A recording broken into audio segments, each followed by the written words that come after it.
Okay, so Phylum Mollusca posted a video about the squid. Let me go through this clam dissection. Okay, we have 8 structures. First one here, the umbo, you can see without ever making an incision.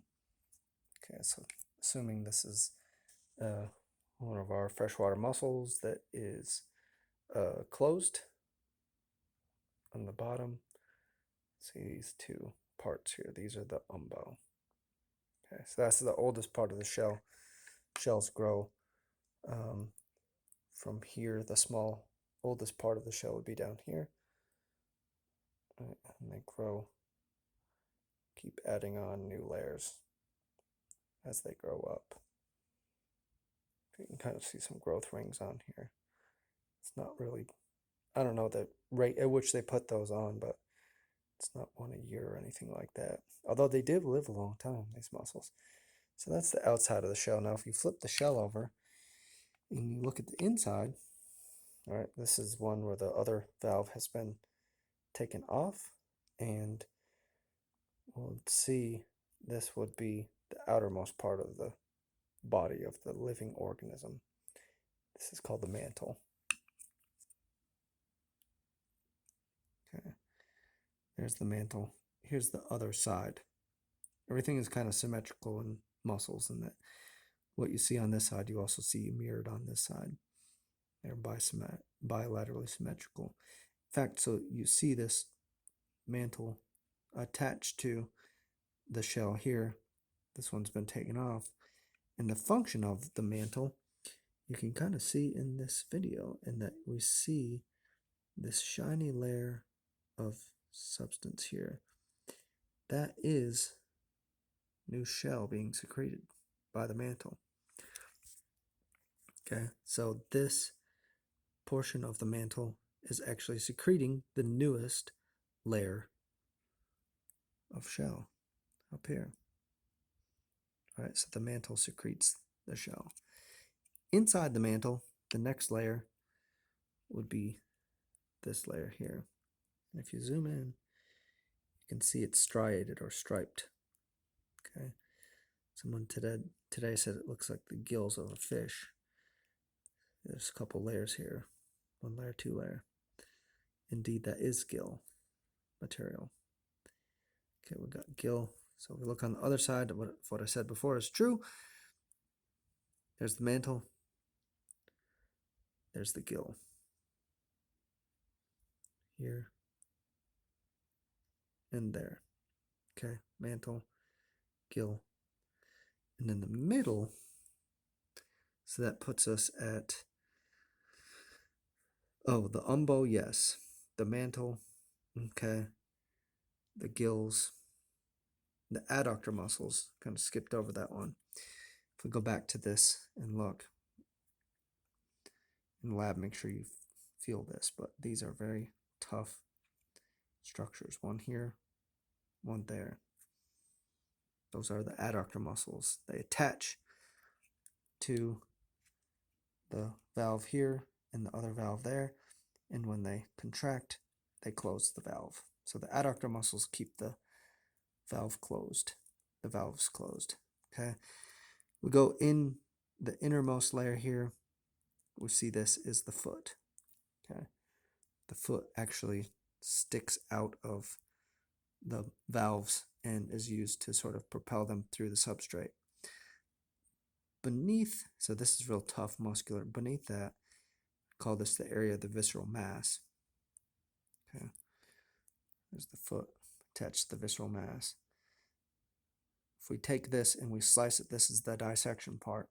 In addition to cutting these adductor muscles here, you have to cut the foot and the visceral mass open.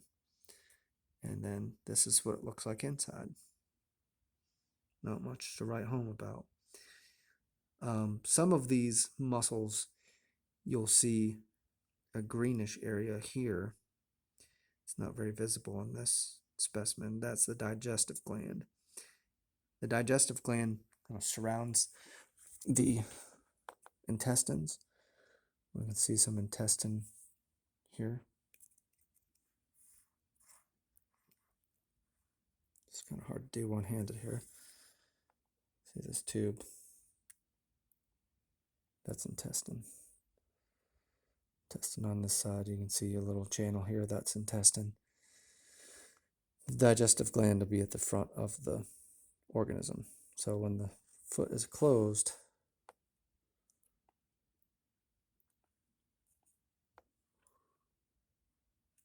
actually no, that was the back end. This part is the foot points this direction, and that is where the digestive gland is, up in the interior part. The mouth is up here. Okay, so the umbo is on the interior side and the foot points towards the anterior side. So let's look at another specimen here. Okay, again, valve is cut away. Here's the adductor muscle. They tend to be dark colored, not always necessarily, but very tough. Okay, mantle.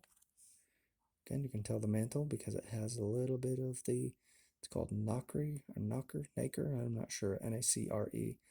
This is like a mother of pearl substance. Okay, inside of that, we see gills. Inside of the gill, the visceral mass with the foot on top. On the other side of the visceral mass, get back to gill material, and then mantle. Okay, open up the visceral mass.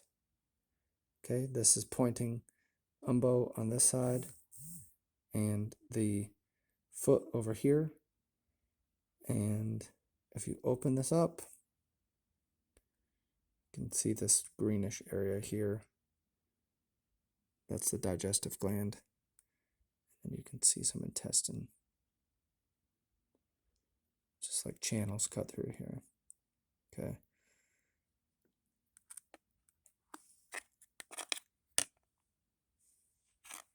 Third specimen.